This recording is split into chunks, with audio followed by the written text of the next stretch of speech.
Hello everybody, welcome to part 2 of Secret Societies. Now before we get started, let's finish up with the Knights Templar. It's just one little tidbit of fact that this leads up to the reason why Friday the 13th is considered an unlucky number, or I should say one of the many reasons. I found out in my research about discovering about Friday the 13th that there are several actually notions of why it's considered an unlucky number. For some reason, it also has Greek and Latin roots, believe it or not. And the most common is the one you hear about through Christian mythology, is that is the reason why that was the day that Jesus died. But as it relates to the Templars, that was, in fact, according to history, the day that the assassins were ordered to be arrested and tried, I should say, and tortured to get their confessions of their supposed crimes, in which there was really no evidence of it. But that was the day that it all happened, was on Friday the 13th. Now, with that out of the way, let's get to part 2. This secret society has a very similarities between the Knights Templar. Now, I know what you're going to be saying. Is this related to Assassin's Creed? No. As a matter of fact, Assassin's Creed itself, its whole mythology, if you know your video game history, Assassin's Creed, the entire story was stolen from Time Splitters. Yes, believe it or not, and in my opinion, for its time for the time that it was created, Time Splitters was a fantastic game. Split screen multiplayer. You could even play as a monkey toting a shotgun, which that in itself makes it awesome. Anyway, back to the secret society I want to talk about today. They were once despairingly called Hashin Shin. Sorry, lots of language butchering might occur. But essentially it meant users of the drug hashish. They were called that by their enemies. This secret society is one of the most feared, influential secret societies that I will be talking about on this list. These, just the mere name of them, struck fear into their enemies. I guess that's why they called them hashish users. Of course, I'm talking about the Assassins. The Assassins were born in Persia out of the 7th century schism in Islam, following the death of the Prophet Muhammad. This break created two warring factions that war to this very day, the Sunnis and the Shia. They often engage in violence against each other, but go back in time, the Shias were split yet again, resulting in the Twelvers and the Ismails. The Ismails practiced an obscure form of Islam that placed emphasis on the hidden teachings and the meaning of the Quran. Sometime during the 1090s, a group of Ismailis, under the command of Hassan I-Shaban, seized the Sunni fortress of Alamat, otherwise known as the Eagle's Nest. This was located on the south edge of the Caspian Sea in present-day Iran. It was there that he established his base of operations, surrounded by his enemies, but which were both Sunnis and other Shias from whom he had alienated over differences regarding the succession of leadership within the Ismaili sect. They all deprived him. He was surrounded. His followers, though, revered their leader. They revered him. They would kill or die at the command, and they happily called him the Old Man of the Mountain. His will, what they believed was to be the will of Allah. But Hassan did not rule by rank and have supreme authority alone. Fierce warrior disciples, these were the Assassins. They were called by the Christian Crusaders, were the first ones to call them the Assassins. Now, they also supported him with a vow to destroy his enemies. The assassin's weapon of choice, the classic dagger. And the royal court or the mosque, the preferred site was the preferred site of their execution. Their attacks on rival Islamic groups, however, splintered the Arab world. When the Crusaders arrived in the Holy Land in 1099, they discovered an enemy divided by the chaos and suspicion that resulted from the assassins' activities. One such example occurred in 1101 when assassin daggers cut down the Prince of Emesa while he was en route to assist Kurdish allies fighting the Crusaders. So Hassan may not have wanted to help the Christian invaders, but he kind of did. And he helped the Crusaders entrench in the Levant, which is the region of the eastern course of the Mediterranean Sea, north of the Arabian Peninsula, and south of Turkey. So unknowingly, or perhaps knowingly, he was able to assist the Crusaders. Hang on a second. There we go.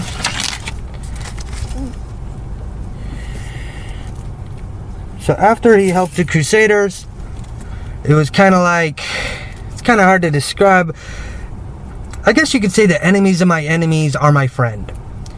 And it was through this particular philosophy, if you will, that many believe that's how the Templars got started.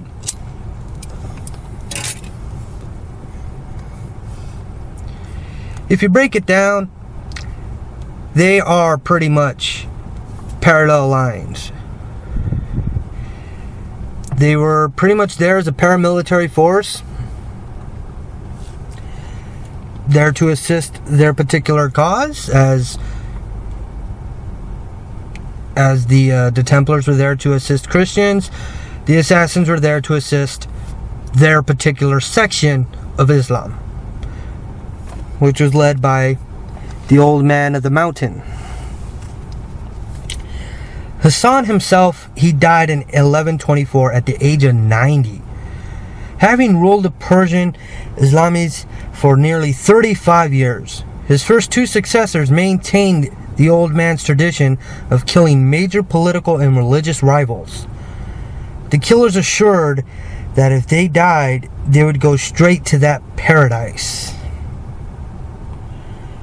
Assassins were often inserted into royal courts as sleeper agents, or undercover agents, if you will.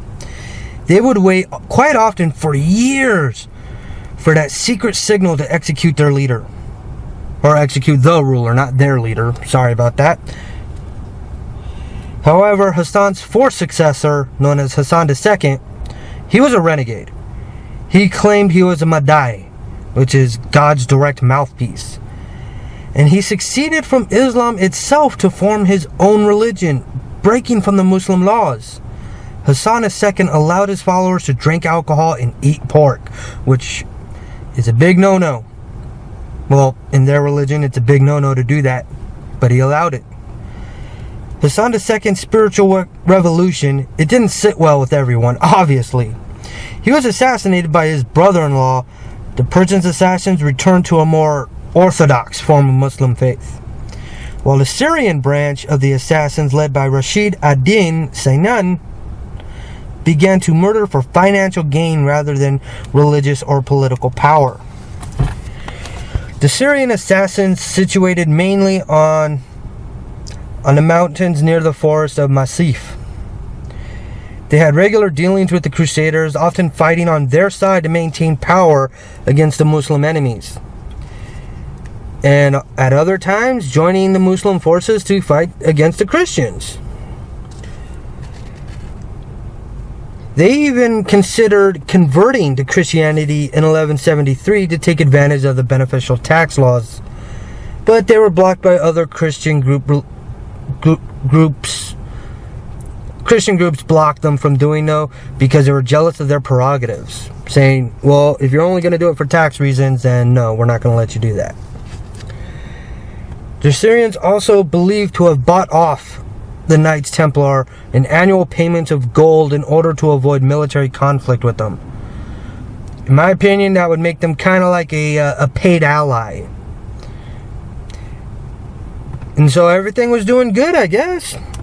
That is until the Mongols showed up And when they stormed into the Eastern Arab world in the mid-13th century, the assassins, like everyone else, fell beneath the sword and strength and fierceness of the Mongol warriors.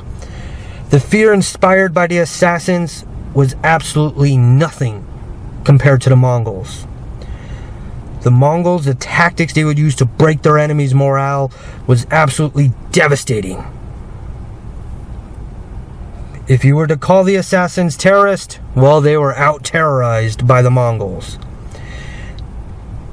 The assassins had no choice but to surrender their fortress and their strongholds. And do you think the Mongols cared? Absolutely not. They destroyed everything. Burnt it and destroyed it to the ground. So after the Mongols annihilated everyone, well, while that was happening, I should say, the Syrian assassins, they fell to the Mamelukes, which were enemies of the Mongols in 1265. The assassins that survived ended up as hired killers on the Egyptian court. Small parts of the assassin society spread to India and Russia, but they were no longer the political power. They left the Sunnis the dominant player in the Muslim world.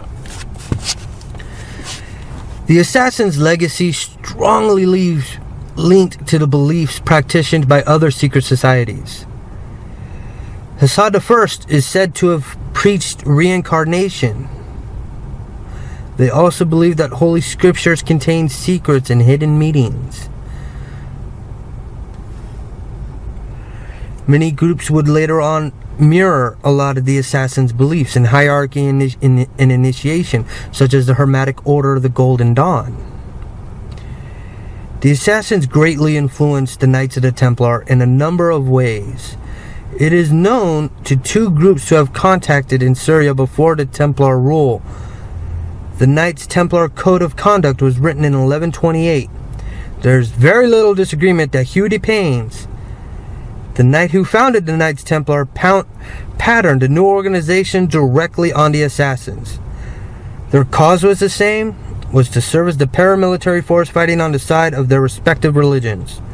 The hierarchy of the Templars, from lay brothers to Grand Master, closely echoed the hierarchy of the assassins. Even the clothing worn by the assassins was similar to the Knights Templar. The Knights Templar had the big red cross on a white tunic. The assassins wore a white tunic with red belts and caps. So that's all there is today about the assassins group connected with the Templars. Part 3 should be coming up pretty soon. I gotta tell you right now, honestly, it just takes a lot of work to try to get any accurate information. I'm trying to be as accurate as possible, trying to get as much information as possible. It's just kind of hard when you're looking up the Knights Templar or the Assassins, because again, Assassin's Creed rears its head. People are mistaking fantasy for reality. In reality, there was no time travel back then, as far as I know. Well, then again, if you think about the multiverse theory, there's a billion possibilities at least, so I'm not even going to get into that. But as far as the history says, the history is quite different from the video games. Don't you agree? So in conclusion, I'd like to say thank you for giving this a good listen to. I hope the images that I post up here are nice and accurate. Be good to yourselves. Be good to each other. Ain't no reason to continue on this nonsense in this world. There's already enough of it going on. I'll see you later. Next time. Bye-bye. Oh, by the way, stay tuned for part 3, in which we'll be talking about... Well, it wouldn't be a secret anymore if I told you, would it? I guess you'll just have to subscribe to find out what's happening next. At least I hope you do. Like, comment, and subscribe. Thank you. Farewell.